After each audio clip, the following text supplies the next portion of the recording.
ఈ commerce business అంటేనే ప్రతి ఒక్కరికి వచ్చే డౌట్, ఏ డాక్యుమెంట్స్ రిక్వైర్మెంట్ ఉంటుంది, ఎంత ఇన్వెస్ట్మెంట్ చేయాలని. సో వాటికి ఆన్సర్ ఈ వీడియోలో చెప్తాను. టోటల్గా మీరు వెరీ లెస్ ఇన్వెస్ట్మెంట్తో ఈ బిజినెస్ అనేది స్టార్ట్ చేయొచ్చు. మ్యాండేటరీగా జిఎస్టీ సర్టిఫికేట్ అనేది ఉంటుంది. అలాగే ప్రొఫెషనల్గా లాంచ్ అవుదాం అనుకుంటే ట్రేడ్ మార్క్ లైసెన్స్తో కూడా మీరు లాంచ్ అవ్వచ్చు. సో ఈ 2 సర్టిఫికేట్స్ కూడా, ఈ 2 డాక్యుమెంటేషన్స్ కూడా మనం సర్వీస్ ప్రొవైడ్ చేస్తాము, GST and trade mark licence.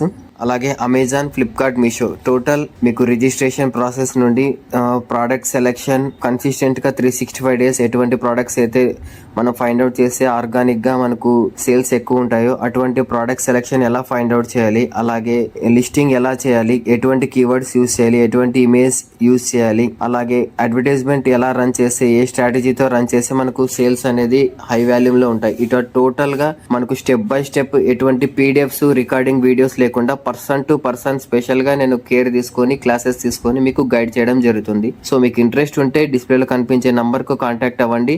ఇటువంటి మరిన్ని అప్డేట్స్ కోసం మన పేజ్ని ఫాలో చేయండి. ఎవరైనా మీ ఫ్రెండ్స్ ఆర్ రిలేటివ్స్ ఉంటే ఈ video e commerce business forward చేయండి. Thank you.